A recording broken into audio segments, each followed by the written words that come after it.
우리가 그런 표현이 있습니다. 배달 사고가 났다. 지난번에 또 한번 이제 배달 음식을 이제 시켜 먹었는데, 우리가 시킨 건 줄 알고 열어봤는데 내가 시킨 게 아닌 게 온 적이 있었어요. 분명히 나는 뭐 예를 들어 짜장면 3개를 시켰는데 하나가 와 있고 짬뽕이 하나가 와 있었어요. 이걸 어떻게 해야 되나 어떻게든 이제 기사님한테 빨리 연락을 어떻게 잡아서 다시 내 거를 이제 바꾸고 싶었는데 그것도 안 되었고, 그래서 업체에 전화해서 이제 뭐 여차저차 이제 얘기가 오고 가는 중에 결국에는 뭐 우리가 그냥 먹어서 처리하는 걸로 돈은 환불을 받고 그렇게 되었어요. 마음이 불편했습니다. 공짜 밥을 먹긴 했지만 어찌됐건 이거는 누가 지불해야 될 텐데, 특히 배달 기사님이 지불하지 않을까라는 생각을 했는데, 그 뭐 한번 배달할 때마다 뭐 얼마 받는다고, 그 뭐 짜장면 3개만 해도 2만 원이 넘잖아요 요즘은. 그런 돈을 물어내야 되면 괜찮으실려나 하는 생각이 있었습니다.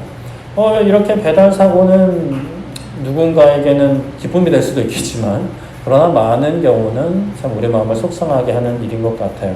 그런데 우리가 하나님께 드려야 될 마음이 배달 사고가 난다면 어떻게 될까요? 하나님도 속상하시고 우리도 가슴 아픈 시간을 보낼 수밖에 없습니다. 오늘 이 시간 우리가 말씀을 통해 우리의 마음은 하나님께 배달이 잘 될 수 있기를 소망하고 축복합니다. 네, 압살롬이 왕의 얼굴을 배웠어요. 바라던 완전한 용서를 받았습니다. 그 뒤에 압살롬이 어떤 일을 했을까? 뭐 아시는 분 아시겠지만 그래도 좀 살펴봤으면 좋겠는데, 사무엘하 15장 1절에 그 후에 압살롬이 자기를 위하여 병거와 말들을 준비하고 호위병 50명을 그 앞에 세우니라 말씀을 합니다. 압살롬이 무엇을 하느냐? 병거와 말들을 준비합니다. 그리고 호위병 50명을 앞에 세웠다라고 해요. 호위병 50명이라 사실 뭐 군대 어떤 조직을 생각하면 50명 그렇게 엄청 많은 수는 아니에요. 근데 우리가 생각을 해보면 길에서 사람들이 돌아다닐 때 50명이 똑같은 옷을 입고 이렇게 발맞춰 걸어간다라고 생각을 한번 해보시면 좋을 것 같아요. 그러면 사람들이 다 쳐다볼 겁니다. 도대체 저 사람들은 뭔가, 여기 뭐라도 무슨 대학교 축구부 이렇게 써있으면 뭐 축구부구나 라고 생각을 하겠지만, 그런 것도 없어요. 그냥 시꺼먼 옷 입고 막 이렇게 걸어다니는 사람들이 당연히 좀 위압감을 느낄 것 같고, 또 이 시대 때 호위병이면 무기도 들고 다닐 수 있으니까 보통 그런 흔히 보는 모습은 아니에요. 특별한 사람이 지나간다? 그래도 저 사람 좀 높은 사람인가? 뭐 이런 생각을 할 수 있는 거죠. 그런데 그 사람이 또 압살롬인 거예요. 나중에 보면 압살롬이 또 외모가 좀 출중합니다. 사람들이 다 알아볼 만한 외모이기도 해요. 그런데 이 모든 것을 누구를 위해서 하느냐? 왕을 위해서도 아니고 백성들을 위해서도 아니고 누구를 위해서요? 자기를 위해서 이렇게 병과 말들 호위병을 준비했다라는 거예요. 철저하게 자기 중심입니다. 그렇게 어떤 위용을 갖추고 일찍이 일어나 성문 길 곁에 섰다 합니다. 왜 성문 길 곁에 섰느냐? 거기서 이제 지나가는 사람들 중에 어떤 사람, 어떠한 분쟁이 있어서 왕에게 재판을 받고자 나아가는 사람을 이제 부릅니다. 어디로 가느냐? 왕에게 재판을 받으려고 합니다. 그러면 넌 어디서 왔느냐? 당신은 어디서 왔습니까? 어느 지파에 속합니까? 그런 걸 물어봐요. 그리고 그에게 이야기하기를 3절을 보면 압살롬이 그에게 이르기를 보라, 너의 일이 옳고 바르다. 네 말이 맞다. 참 억울하겠네. 그런데 너의 송사를, 너의 그 일을, 너의 그 문제를 들을 사람을 왕께서 세우지 않았다라고 합니다. 굉장히 위험한 발언이에요. 왕이 너의 상황을 살피려는 마음이 없다라는 이야기를 하는 겁니다. 누가요? 압살롬이 이야기합니다. 그리고 계속해서 이야기하는 건, 내가 재판관이 되어서 누구든지 나에게 오면 내가 정의를 베풀기를 원한다. 이게 대놓고 왕을 좀 속된 편으로 까는 거예요. 왕은 너는 너의 일을 별 신경 쓰지 않는다. 아니, 신경 쓸 시간도 없다. 그런데 나는 정의를 너의 삶 가운데 세우기를 원한다. 너를 돕기 원한다. 라고 이야기하는 거예요. 그의 이러한 행동에 대해서 6절에 어떻게 말씀하느냐? 이스라엘 무리 중에 왕께 재판을 청하러 오는 자들마다 압살롬의 행함이 이와 같았다. 한 사람만 한 게 아니라 계속 이렇게 했다. 그래서 이스라엘 사람의 마음을 압살롬이 어떻게 했다고요? 훔쳤다 합니다. 이스라엘 사람의 마음을 훔칩니다. 사람의 마음을 얻어요. 왕에게 나아가는 사람을 가로챕니다. 왕에게 나아가야 하는 마음을 가로채는 거예요. 좋게 얻는 게 아니라 훔치는 거죠. 자신이 받을 마음이 아닌 거죠. 자신의 것이 아닌데 가로채는 겁니다.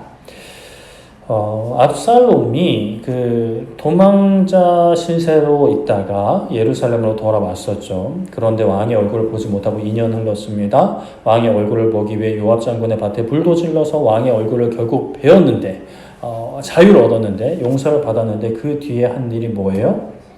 왕이 받아야 할 백성들의 마음을 훔치는 것이었습니다.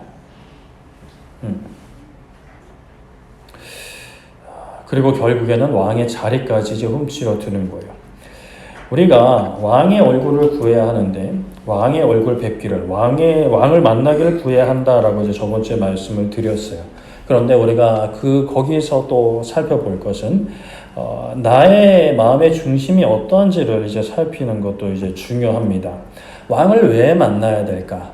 일단은 만날 생각도 없으신 분들이라면 일단은 좀 거기까지 생각지 마시고 일단 만나는 데 집중을 하셔도 좋은데 그래도 좀 더 이제 나아가고자 이제 선한 마음을 품으신다면 왜 왕을 만나야 되는가를 좀 생각해 보셔야 되고 그리고 내 마음속에 왕을 만나고 싶기는 하는 마음이 있다면 나는 그럼 왜 하나님 왕의 얼굴을 뵙고 싶은가 만나고 싶은가를 살펴봐야 합니다.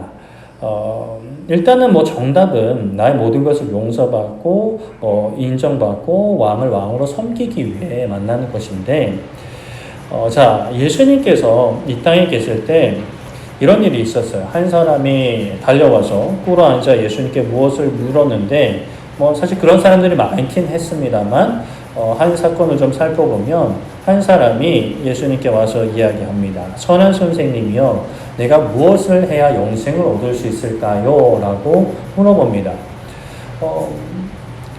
여러분들에게 한번 질문을 드려볼게요. 여러분들은 영생을 얻으실까요? 영생을 원하시는 분 계세요?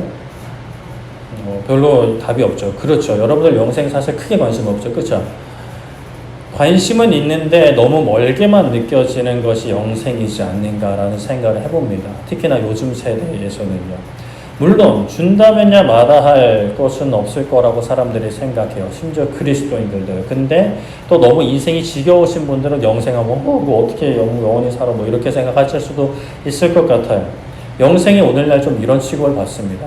영생만 이야기하면 너무 현실감 없는 얘기처럼 들리고 나의 현실에 당면한 문제들이 너무 많으니까 영생은 너무나 좀 멀게만 느껴지는 거예요. 그렇다면 좀 다르게 생각을 해볼게요. 만약 지금 이 순간 또는 우리가 인생 전체를 생각할 때 정말 원하는 한 가지를 꼽으라고 한다면 한번 그 마음속으로만 생각해 보세요. 마음 겉으로 내뱉지 마시고 유초등부는 이렇게 그냥 솔직하게 하고 이제 귀엽게 받을 수 있는데 우리 장년들이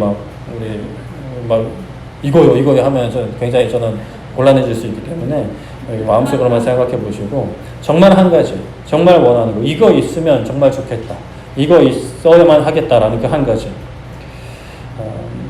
다양하게 있을 수 있는데 이 당시에 그러니까 이 신약 배경 마가복음 이 예수님이 있던 이 당시에 그래도 유대인들이 전반적으로 가장 원하는 거 가장 관심 있는 거 하나 꼽으라면 그것은 바로 영생이었습니다. 영생. 여러분들의 영생에 크게 관심이 없으시더라도 지금 생각하는 그 가장 바라는 거, 가장 좋은 거, 그것을 이제 영생이라고 이제 생각해 보시고 예수님께 묻는다라고 생각하시는데 예수님 어떻게 얻을 수 있을까요? 라고 묻는 겁니다. 예수님께 구하고 있는 거예요. 자신이 원하는 가장 좋은 것, 자신에게 가장 필요한 것을 구하고 있어요. 예수님께서 말씀하시기를 그 청년에게 말씀하시기를 너가 이미 계명을 알고 있다 하시면서 10계명에 나온 말씀들을 말씀하십니다. 살인하지 말고 간음하지 말고 도둑질하지 말고 거짓 증언하지 말고 속여 빼앗지 말고 부모를 공경해라 라고 말씀을 하십니다.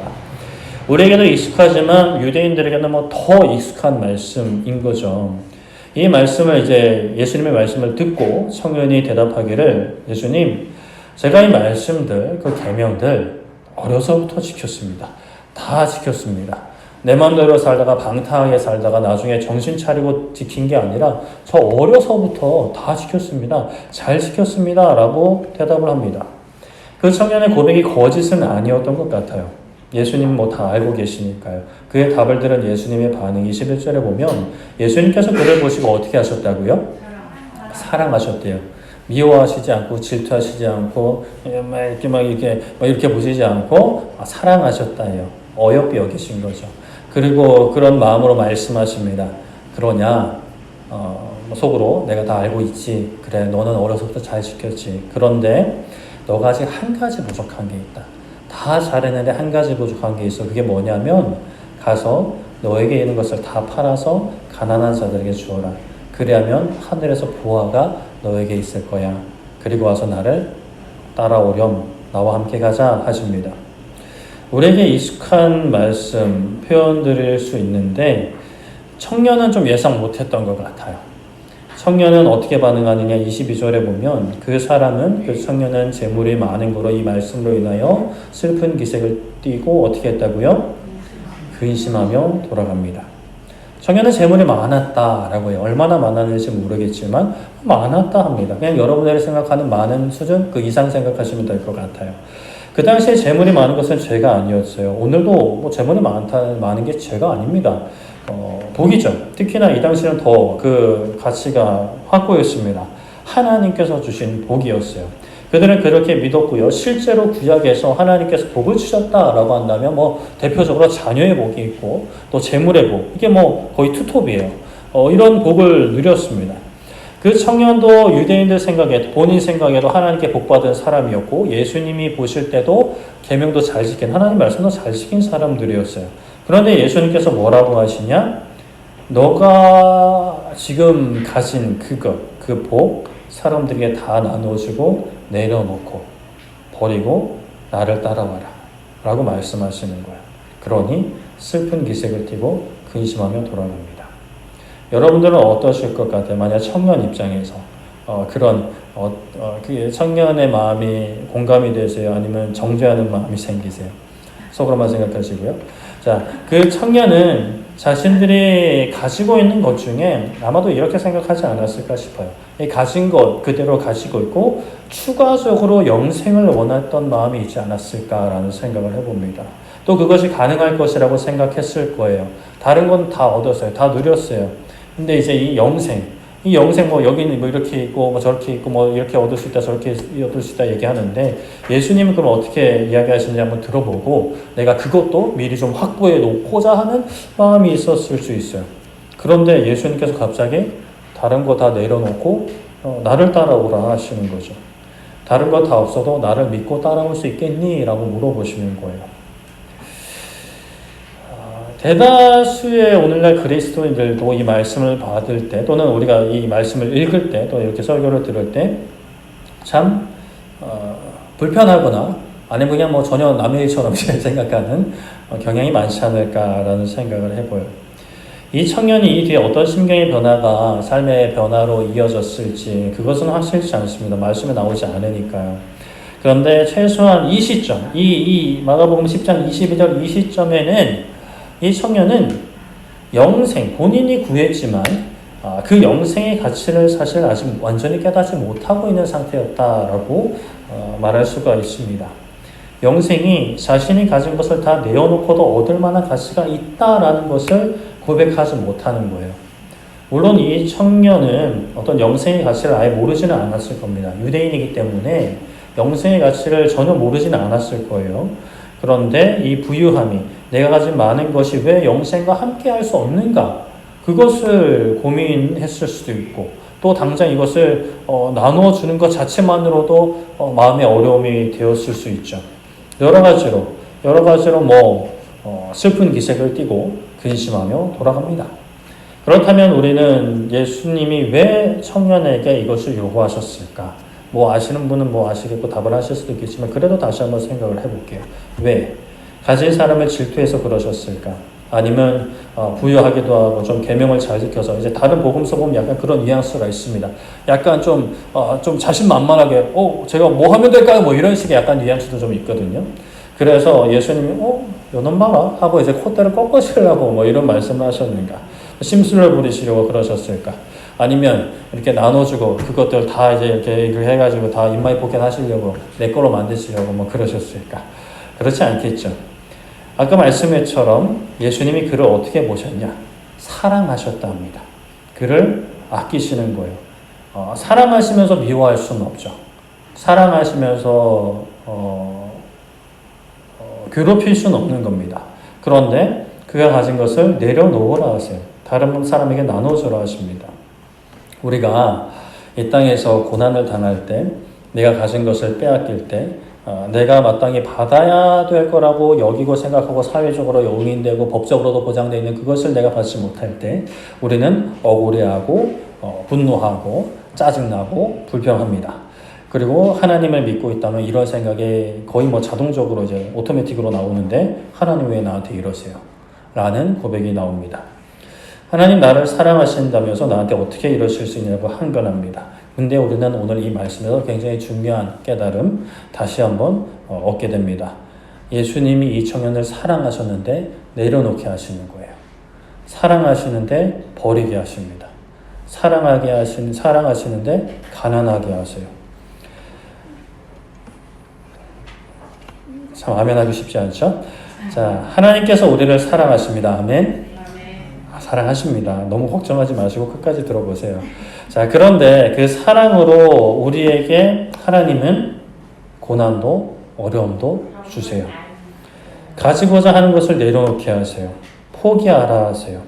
심지어 그것이 악한 것이 아니고 하나님께서 사람들에게 주시는 복, 심지어 다른 사람들은 너무 그냥 문제없이 잘 누리고 있는데 왜 나한테만 하나님 이러세요? 라는 고백이 나올 어떤 그런 상황을 우리에게 허락하세요. 고난 해결해 주시지 않고요. 이 슬픔과 아픔을 해결해 주시지 않아요. 하나님이 변태시냐? 그건 아니겠죠. 하나님이 우리가 막 괴로워하는 것을 막 좋아하셔서 나는 너를 사랑해 하면서 막 때리고 막 찌르고 막 이런 미친 분 아니시잖아요. 우리가 고통받는 거 즐기는 분 아니세요. 아파하십니다. 그런데 예수님께서 그 청년을 사랑하시면서 말씀하신 것을 우리가 다시 한번 좀 살펴보면 정말 가진 것을 나눠줘라, 손에서 내려놔라, 이게 전부인가요? 아니죠. 이것은 예수님이 말씀하신 것의 일부입니다. 그 과정이에요. 중요한 과정이긴 해요.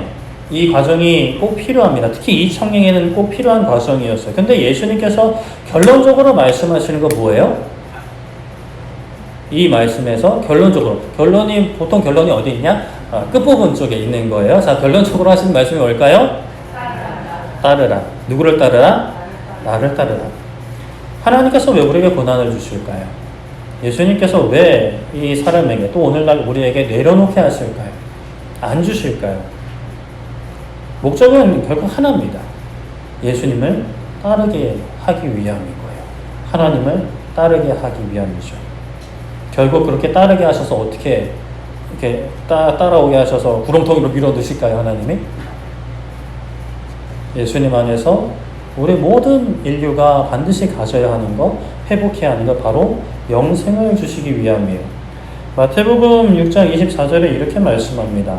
한 사람이 두 주인을 섬기지 못할 것이니 혹 이를 미워하고 저를 사랑하거나 혹 이를 중히 여기고 저를 경히 여깁니다. 너희가 하나님과 재물을 겸하여 어떻게 한다고요? 섬기지 못한다. 사람이 두 마음을 품을 수 없어요. 아닌데요, 저는 할 수 있는데요. 저는 멀티태스킹이 강한 사람입니다. 저는 뭐 전화 통화하면서 뭐 운동도 할 수 있고요. 뭐 밥 먹으면서 TV도 볼 수 있고요. 밥 먹으면서 TV는 볼 수 있을 것 같아요. 그렇죠? 많은 사람들이 그 정도는 할 수 있을 것 같아요. 근데 밥 먹으면서 TV 보면서 앞에 있는 사람과 대화하는 것은 쉽지 않을 것 같아요. 그런데 이제 뭐 세상 살면서 뭐 이것저것 뭐 함께 할 수 있는 건 있는데 안 된대요. 두 주인 안 된답니다. 섬기지 못한대요. 예수님이 이 말씀 하시고, 지내보니까 뭐 가능하더라 라고 하시지 않으셨겠죠. 이 말씀은 변하지 않는 말씀입니다. 세상도 사랑하고 하나님을 사랑할 수가 없어요. 내가 그토록 바라는 것들, 그것을 하나님보다 더 사랑했다가는 하나님을 잃어버릴 수 있습니다. 아니, 필연적으로 잃어버릴 수밖에 없어요. 하나님을 사랑하고 하나님 안에 거하면서 내가 바라는 그것을 구하고 주시면 감사하고 주시지 않으면 더 좋은 것을 주실 것을 믿고 또 감사하고 아니면 뭐 이런 어떤 결핍의 상태를 통해서 또 하나님 영광 받으실 것이니까 또 감사하고 그런 것은 좋아요. 그런 것은 괜찮아요. 그런데 사람의 마음은 꼭 하나님을 구하면서 다른 것을 얻으려 하고 결국에는 이제 그것은 하나님께서 주신 복으로 여기는 게 아니라 하나님보다 더 사랑하게 되는 우상이 되고 하나님은 그것을 얻는 수단이 되는 그렇게는 영생을 누리지 못하는 그런 상태가 되는 것이죠. 우리 뭐 부모님들 자녀들 낳고 자녀들이 장성하면서 이제 학교를 다니고 공부를 하고 이제 뭐 대학에 가고 뭐 이후 여차저차의 과정들이 있습니다. 그러면 이제 특히 이제 우리 수험생들, 고등학생들이 있으면 부모님들이 바라는 건 뭐예요? 그냥 건강한 건데 일단 건강해. 이제 건강해요. 건강에 큰 문제는 없어요. 그 다음 바라는 게 뭘까요? 예수님 믿는 거겠죠. 그렇죠? 우리는 그런데 세상적으로 한번 생각을 해볼게요. 지금은 예배 시간이지만 그냥 세상적으로 공부하기를 바라겠죠. 그렇죠? 아니세요? 여러분들의 자녀는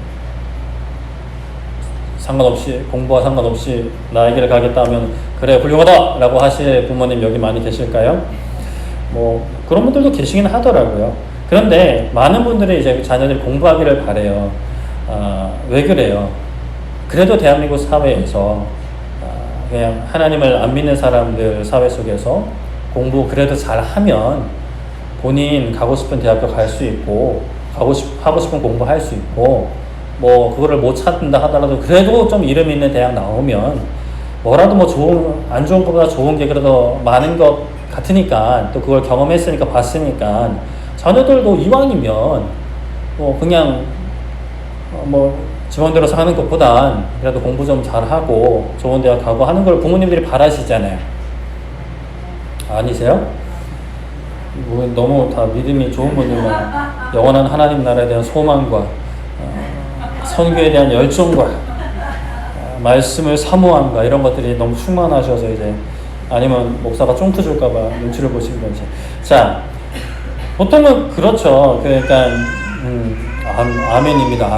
아멘 이래잖아요. 자, 지금 좀 하고 싶어하는 게 있잖아요. 학생들 때 뭐 게임하고 친구들 만나서 놀고 놀러 다니고 뭐 수다 떨고 뭐 쇼핑하러 가고 뭐 이런 것들 있잖아요. 그런 것들 좀 참고 공부하기 바라잖아요. 네, 감사합니다. 그러면 지금 좀 고생하면 중학교 요즘은 뭐 초등학교 때부터 한다고 하지만 그래도 고등학교 3년 아니 최소한 고3 1년만이라도 좀 후회 없이 공부하면 그래도 이후의 삶에 그래도 좀 이제 여유 있게 살 수 있으니까 네가 원하는 거 할 수 있으니까 자녀를 사랑하니까 사랑하는 자녀가 좀 나중에 후회 안 하고 지 하고 싶은 거 마음껏 하면서 살기를 바라잖아요. 물론 이 땅에서는 그런 분들도 계세요. 부모님인데도 내 노후를 위해서 또 나 친구들한테 자랑하려고 자녀들한테 공부 강요하고 좋은 대학을 강요하는 부모들도 있답니다. 충분히 그럴 수 있을 것 같아요. 그런데 많은 부모님들은 진짜 자녀를 사랑하니까 야 나는 네 덕 볼 생각 없다. 그냥 네 앞가림만 좀 제대로 해라. 라는 심정으로 이렇게 좀 지금 하고 싶은 거 참고 공부하기를 바라는 마음이 있을 것 같아요. 잘 살기를 바라는 거죠. 그러니까 이 세상이 전부라면 영생이 없다면 그것만으로도 훌륭한 부모인 겁니다. 그런데 우리는 영생을 하는 믿음의 부모들이고 믿음의 부모들이 되어야겠죠. 그러면 공부를 좀 못해도 대학을 좀 못 가도 세상에서 그렇게 성공하지 못해도 영생을 위한 준비를 하기를 바라는 마음이 있겠죠. 이 땅에서의 삶이 전부가 아니니까요. 물론 이 땅에서도 제 하고 싶은 대로 잘하면 좋겠지만 또 세상에서도 사랑받고 인정받고 칭찬받으면 참 좋겠지만 그래도 중요한 영원한 생명 대신 영원한 기쁨을 주시는 예수님을 붙잡기를 바라는 거예요. 하나님께서 원하시는 것도 우리가 그냥 힘들게 막 빌빌거리면서 사는 거를 원하시는 게 아니에요. 어떤 삶을 살든 영원한 생명을 누리기를 원하시는 거예요. 영원한 천국 잔치가 준비되었으니 좀 여기 들어와서 함께 하자라는 거죠. 그런데 많은 사람들이 영원한 천국잔치, 영원한 하나님 나라는 보지 못하고 지금의 당장의 것에만 집중합니다. 10년 뒤, 20년 뒤의 것만 바라보게 돼요. 예수님이 두 가지를 주셨어요. 그 말씀에서 두 가지를 주셨어요. 하나는 다 팔아서 가난한 자들에게 주는 거고, 하나는 나를 따르라는 거예요. 뭐 사실 이 두 가지가 한 가지긴 한데, 그래도 우리가 좀 생각을 해보자면 두 가지로 나누어서 생각을 해보면, 청년도 그렇고 많은 사람들도 그렇고 두 번째 거 가기 전에, 두 번째 거를 깊이 생각도 하기 전에, 그것을 묵상하고 깨닫기도 전에 나를 따르라는 그 말씀의 의미와 가치를 보기도 전에 그 이전의 것만 봐요. 이걸 버리라고요? 가난한 자들에게 주라고요? 그럼 난 앞으로 어떻게 살아요? 내가 이렇게 열심히 노력해서 사는 거, 또는 뭐 부모님한테 물려받았으면 부모님이 그래도 열심히 노력해서 나한테 준 건데 이걸 가난한 사람들한테 주라고요? 저 게으른 사람들한테, 저 노력도 안 하는 사람들한테 내 것을 나눠주라고요? 여기에만 멈추는 거예요.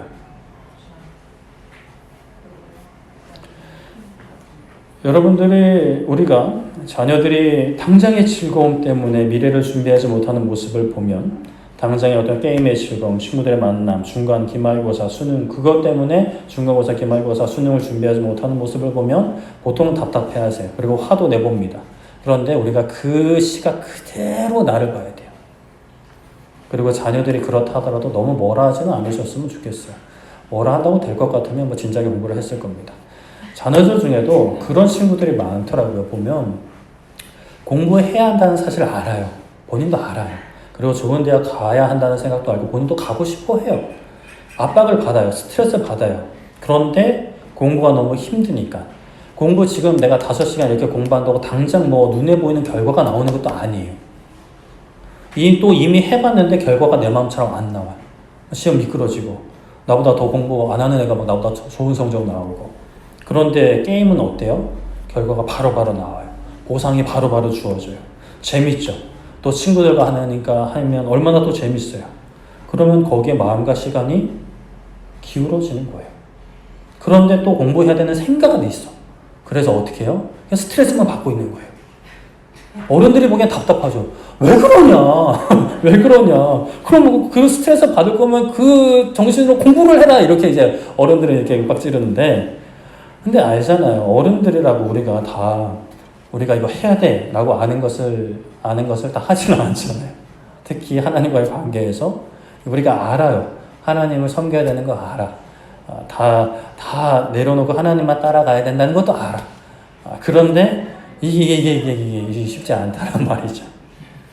그러면 그 마음으로 우리 자녀들도 좀 긍휼히 여기고, 물론 세상 것보다 신앙적인 면에서도 긍휼히 여기면서 우리가 때로는 기다려주면서, 아파하면서, 기도하면서 어떻게 하겠어요?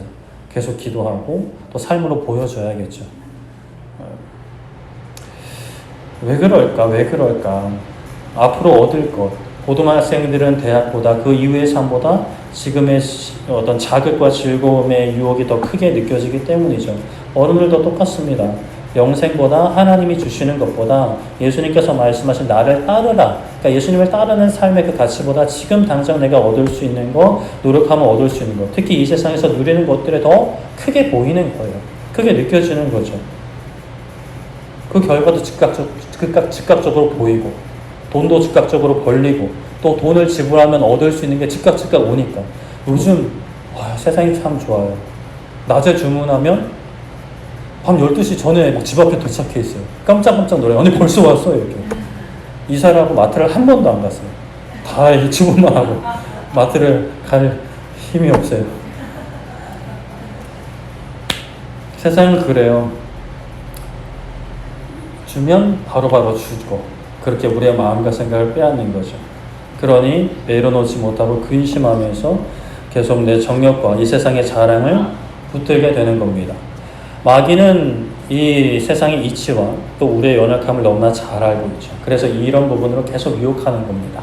왕에게 나아가지 못하게요. 하나님께 나아가지 못하게 가로막고, 못 가! 가면 죽어! 이렇게 요즘 안 해요. 압살롬이 어떻게 했죠? 왕 앞에 나아가는 사람들에게 어디서 왔니? 라고 아주 따스한 말투로 물어봤어요. 그리고 외모도 뭐 워낙 잘난 사람이니까 뭐 잘했겠죠. 잘하고, 외모도 아주 그냥 뭐 잘하고, 따뜻한 말로, 그리고 또 이렇게 막 호위병, 이렇게 위엄도 갖추고, 마음을 알아주고 위로합니다. 너가 옳다. 너가 바르다. 그래, 네 말이 맞다. 참 억울하겠네. 근데 왕이 너의 말을 들을 생각이 없는 것 같다. 내가 들어줄게. 내가 재판해줄게. 내가 너의 삶 가운데 정의를 회복해줄게 라고 이야기하는 거예요. 막이 똑같아요. 우리가 하나님께 나아가야 돼요. 예배해야 되는데요. 말씀 봐야 되는데, 기도해야 되는데 즐거움을 줘요. 기도 백날에도 하나님은 뭐 별 말씀 안 하시는데 뭐 좀 이렇게 한눈파니까 막 즉각 막 이제 막 결과가 나와요. 만족을 줍니다. 즐거움을 줘요. 그리고 우리한테 속삭이는 거죠. 봐라. 기도한다고 뭐 되든? 하나님이 너의 기도 들으시는 것 같니? 듣기는 들어도 안 들어주실걸? 이런 말들. 존재는 하셔. 하나님은 사랑이셔. 그런데 넌 좀 아닌 것 같아 라는 이야기들. 큰 기도 제목은 뭐 하나님의 영광을 위해서 일하시는데 너의 세세한 기도 제목까지는 안 들어주셔. 뭐 이런 속삭임들. 이런 속삭임들 우리 조심해야 됩니다. 그리고 이 땅에서의 위로도, 이 땅에서의 즐거움, 기쁨 참 조심해야 돼요. 특히 우리 사람들과의 관계에서 내 말이 무조건 옳다, 맞다라고 해주는 사람 조심하셔야 돼요. 우리가 힘들 때 그렇잖아요. 사람들한테 동의를 구해요. 네 말이 맞아. 그래, 넌 잘했고 그 놈이 잘못한 거야. 그런 어떤 말을 들을 때 우리는 위로를 받아요. 마음이 좀 풀리죠. 답답한 게 풀리고 억울한 게 좀 풀려요. 그런데 우리가 조심해야 돼요. 물론 이제 성경에서도 분명한 위로가 존재합니다. 고린도후서 1장 3절에 보면 같이 한번 읽어볼까요? 시작. 찬송하리로다. 그는 우리 주 예수 그리스도의 하나님이시요 자비의 아버지시요 모든 위로의 하나님이시며, 하나님이 모든 무엇의 하나님이시라고요? 위로의 하나님이십니다. 그래서 우리도 위로해야 돼요. 위로해야 되는데, 그런데 이제 그 압살롬의 위로, 그 마귀의 위로와 진짜 우리가 해야 되는 위로의 차이점이 있어요. 이게 그냥 어떤 무조건 옳다, 뭐 이 말을 해야 마귀의 위로고 넌 틀렸어, 이 말을 해야 하나님의 위로는 아니에요. 그게 아니라 어떻게 분별하느냐? 결과를 통해 분별할 수 있어요. 어떠한 말이든 어떤 뭐 인정하는 말이든 인정하지 않든 말이든 그 과정을 통해 어떤 그 사람과의 만남을 통해 그 일을 통해 그 뭐 여가를 통해서 또는 그 뭐 휴식을 통해서 일을 통해서 그 결과로 내가 하나님을 더 바라보게 되는가, 하나님을 의지하게 되는가, 기도의 자리에 나아가게 되는가, 예배 자리에 나아가게 되는가, 말씀의 자리에 나아가게 되는가, 나아가게 된다면, 하나님을 더 의지하게 된다면 그것은 하나님께서 허락하신 위로인 것이고 우리 그리스도인들이 함께 해야 되는 위로인 것이고, 그런데 마음은 편해지는데 돌이켜보니까 점점 말씀의 자리에서 멀어져, 기도의 자리에서 멀어져, 예배 자리에서 멀어져, 그리고 개인 경건도 흐지부지 그냥 뭐 안 믿는 사람이랑 뭐 나랑 별 차이 없는 것 같아. 이러면 이것은 마귀의 위로, 압살롬의 위로가 되는 거죠. 우리의 마음은 하나님을 향해야 돼요. 하나님께 배달이 돼야 되는데 이제 그 배달을 중에서 빼먹는 거죠. 고린도후서 1장 9절에 같은 본문이죠. 우리는 우리 자신이 사형 선고를 받은 줄 알았으니 이는 우리로 자기를 의지하지 말고 오직 죽은 자를 다시 살리시는 하나님은 어떻게 한다고요? 의지하게 하십니다. 위로의 목적이 결국 무엇이에요? 하나님을 의지하게 하는 것. 때로는 그래, 힘들지, 괜찮아, 고생했어 라는 말, 때로는 그건 아니야, 너 잘못했어 라는 뭐 따끔한 충고, 이 모든 것에 대한 방향, 목적이 나도 하나님을 의지하고 듣는 사람도 하나님을 의지하게 되는 것이 될 때 우리는 참된 위로가 되는 거고 배달 사고가 나지 않을 수 있어요. 우리가 무엇을 구할 때 그래도 그리스도인이라면 듣고 배운 게 있으니까 이것을 통해 하나님께 영광을 돌리기 원합니다 라는 기도 제목으로 하나님께 기도를 합니다. 건강, 자녀의 뭐 학업, 좋은 대학, 좋은 직장, 또 뭐 내가 건강하고 뭐 내 노후, 결혼 잘해서 뭐 화목한 거, 그 모든 것을 통해 하나님께 영광을 돌리고자 해요. 물론 그 마음이 아예 거짓은 아닙니다. 그런데 질문해야 돼요.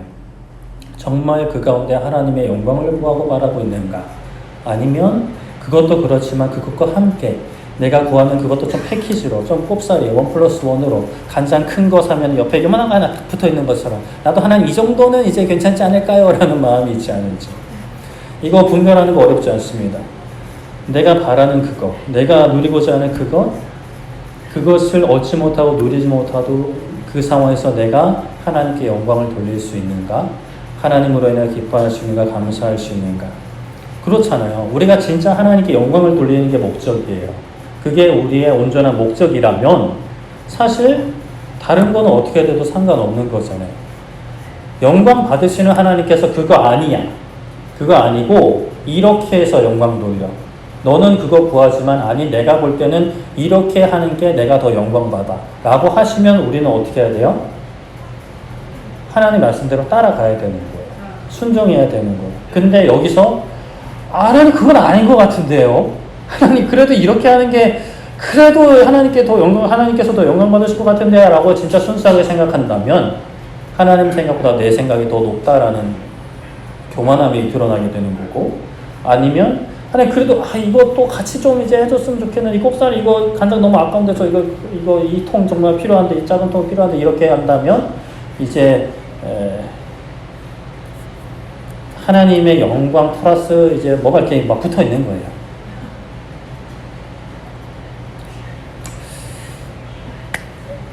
내 마음의 중심에 하나님이 왕으로 계시고 내가 그분을 신뢰하는 것이고 신뢰한다면 하나님께서 이끄시는 그 길에 우리가 아멘으로 순종해야 합니다. 하나님이 원하시는 건, 그런데 또 그렇다고 막 너무 부담스러워하지 않으시면 좋겠는 것은 하나님이 원하시는 것, 예수님이 원하시는 것, 예수님이 그 청년에게 따라오라고 하시면서 그냥 그 청년 괴롭히려고 따라오라고 하시는 거 아니잖아요. 청년이 원하는 거 주시려고, 영생을 주시려고. 다른 곳에도 영생이 있으면 그냥 예수님은 거기 가라고 하실 거예요. 근데 그렇지 않습니다. 우리가 살기 위해서는 하나님 안에 온전히 거해야 합니다. 온전한 신뢰로 하나님을 의지해야 돼요. 나의 생명은 오직 하나님 안에 있다. 나의 인생의 답은 하나님 안에 있다. 이것이 없어도, 이것이 무너져도 내 인생은 하나님 안에서 안전하다. 한동안 오마카세가 유행을 했었어요. 오마카세가 뭔지 아시죠? 모르시는 분들을 위해서 설명을 드리면, 보통 우리가 식당 가면은 이렇게 메뉴판 보고 이거 주세요 라고 이제 합니다. 물론 단일 식품 식당도 있어요. 그냥 무조건 몇 명이요 하면 그거 내주는. 근데 그거는 이제 오마카세가 아니고, 오마카세는 예를 들어 초밥 오마카세가 많죠. 초밥 오마카세면 가면 그날 가장 좋은 재료로 그 주인은 아닐 수 있고 하여튼 그 주방장, 그 셰프가 자신의 정성을 다해 알아서 내주는 식당이 오마카세 식당이에요. 그 오마카세를 진정으로 즐길 수 있는 사람은 어떤 사람일까요? 당연히 돈이 있어야 뭐 가겠지만, 일단 돈도 돈이지만 중요한 것, 주방장을 향한 신뢰가 있어야 합니다. 나에게 이 사람이 최고의 요리를 제공해 줄 것이라는 신뢰가 있어야 돼요. 밥알이 몇 개고 뭐 이런 식으로 막 따지고 되면 이제 서로 피곤해지는 거예요. 의심하고 불평하는 사람은 아무리 많은 돈을 주어도 그 시간을 즐길 수는 없어요. 먹을 수는 있겠죠. 근데 막 속으로 이게 진짜 오늘 최고의 요리가 맞나? 이 생선이 진짜 좋은 게 맞나? 뭐 이런 식 생각하고 있으면 똑같은 음식을 먹어도 즐길 수 없어요. 오마카세의 마카세는 마카세루라는 일본어 단어의 명사형이라고 합니다. 마카세루는 맡기다라는 의미. 그러니 마카세라는 것은 맡김이라는 명사인 거예요. 오는 존경의 의미라고 합니다. 그러니까 오마카세라는 뜻 자체가 주방장에게 맡기는 거예요. 주방장을 신뢰하는 거예요. 전적으로 신뢰하고 먹고 그에 대한 합당한 값을 지불하는 거죠. 여러분들은 하나님을 향한 마카세가 있으실까요? 일본말은 좀 고북하신가요? 자, 하나님을 신뢰하실까요? 한번 믿어보셨으면 좋겠어요. 당장의 고난에, 당장의 위로, 당장의 즐거움의 마음을 뺏기지 말고 우리가 좀 멀리 보셨으면 좋겠어요. 멀리 보시고 한번 믿어보셨으면 좋겠습니다. 하나님 믿어보세요. 한 번 가지고 안 되면 2번 믿어보세요. 3번 믿어보세요. 절대로 후회함이 없어요.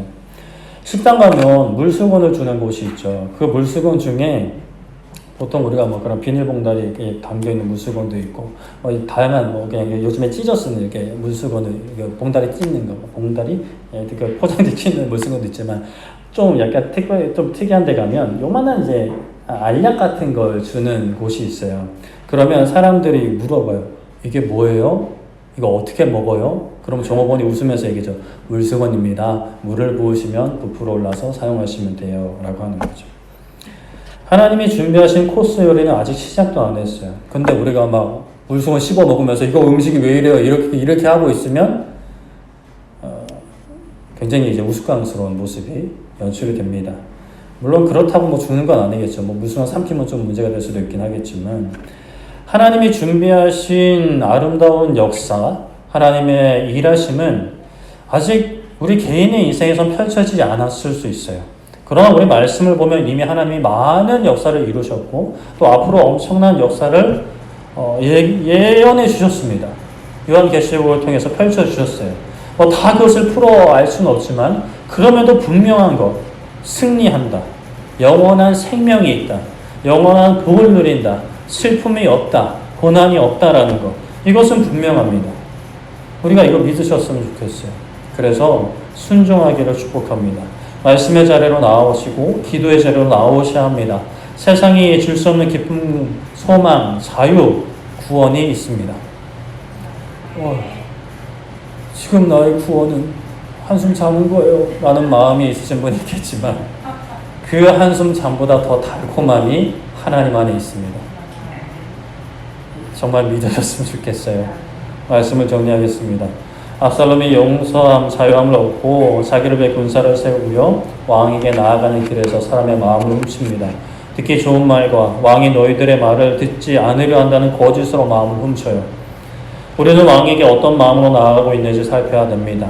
왕에게 나아갔는데 내가 내 인생 책임지려는, 이것이 내 인생 행복하게 해줄 것이라는, 안전하게 해줄 것이라는 그 생각, 그거 내려놓아야 합니다.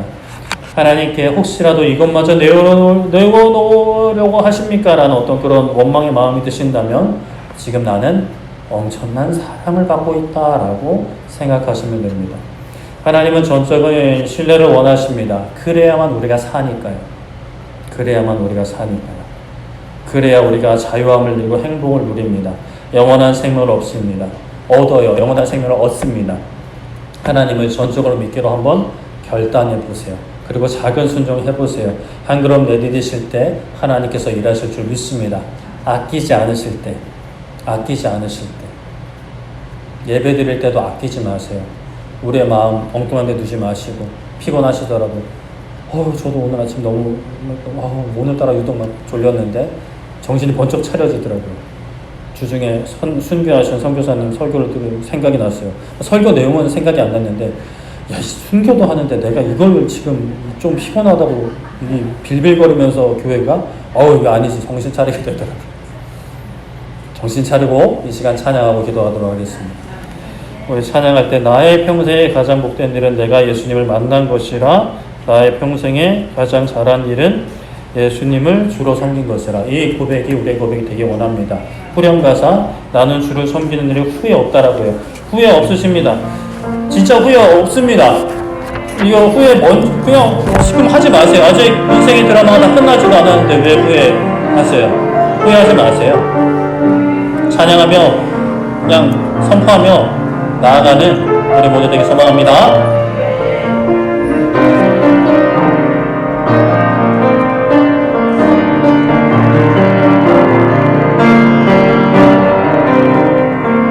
나의 평생에 가장 복된 일은 내가 예수님을 만난 것이라. 나의 평생에 가장 잘한 일은 내가 예수님을 주로 섬긴 것이라. 이 세상 살 동안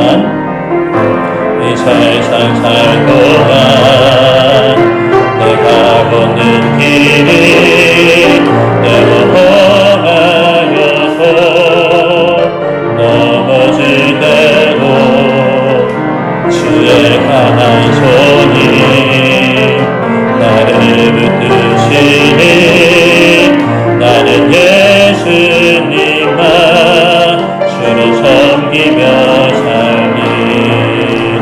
주를 섬기는 나는 주를 섬기는 것에 후회가 없습니다.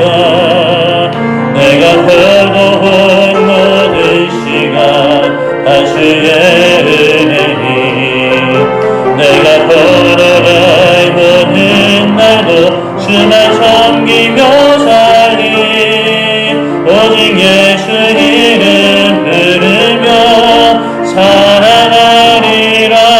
이것이 나의 간증이고 이것이 나의 찬송이세. 나 사는 동안 끊임없이 그 주를 찬송하리로다. 이것이 나의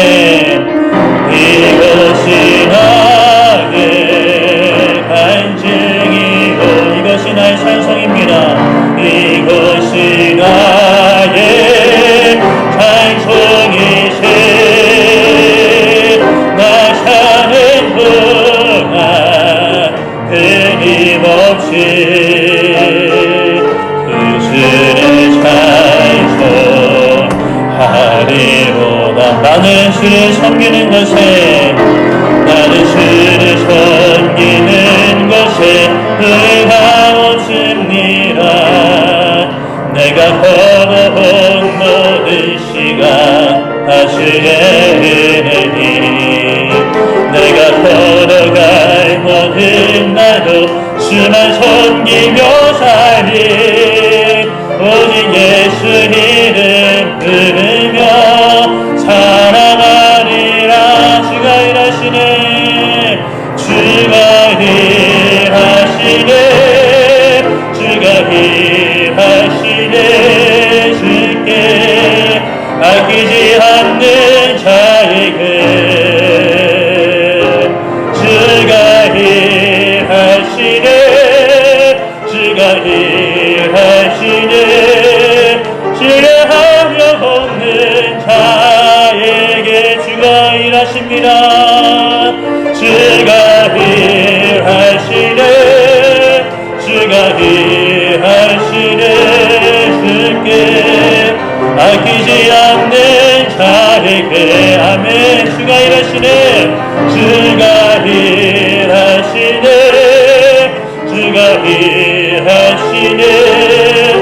주의 합력 없는 자에게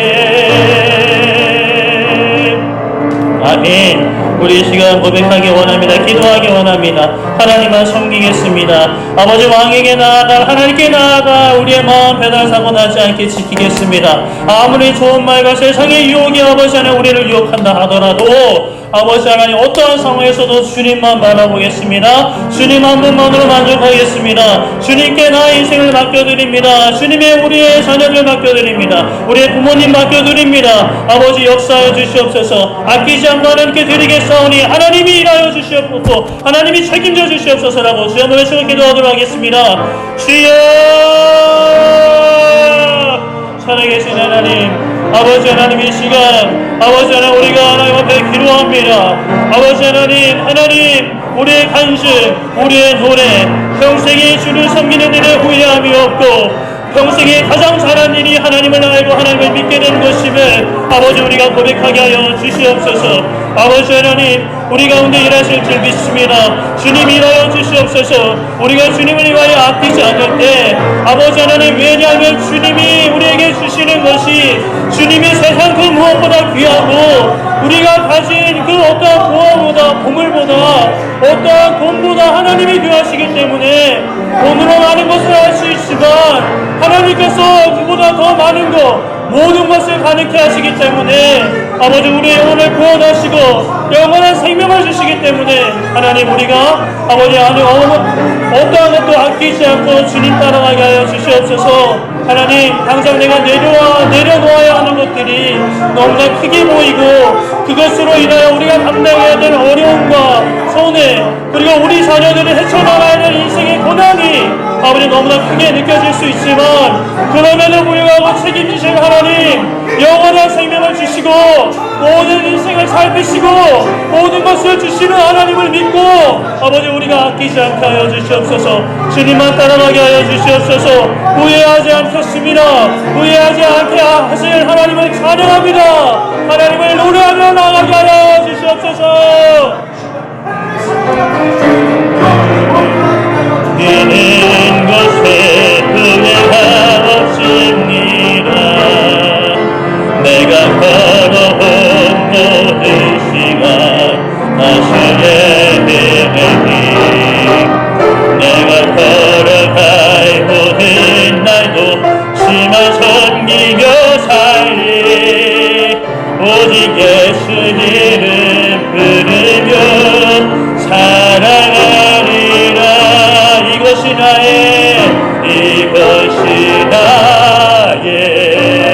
간증이고 이것이 나의 찬송입니다. 이것이 나의 찬송이시.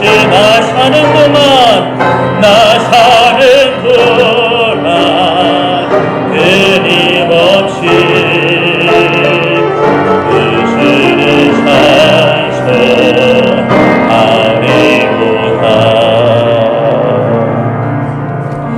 살아계신 하나님은 우리를 사랑하십니다. 아버지 하나, 우리가 믿어지지 않는다 하더라도 고백하며 나아가기 원합니다. 하나님을 향한 사랑이 느껴지지 않아서 세상 가운데 방황하는 영혼들이 있지는 않습니까? 하나님 긍휼히 여겨주시옵소서. 그 무엇도 채워줄 수 없는 나의 만족과 안전함과 평안함, 확신, 아버지 하나님의 사랑 안에 채워지는 줄 믿습니다. 하나님, 믿음으로 아버지 사랑 향해 한 걸음 나아갈 때에 우리를 통해 일하시는 하나님 보고 경험케 하여 주시옵소서. 감사드리며 예수님의 이름으로 기도드립니다. 아멘.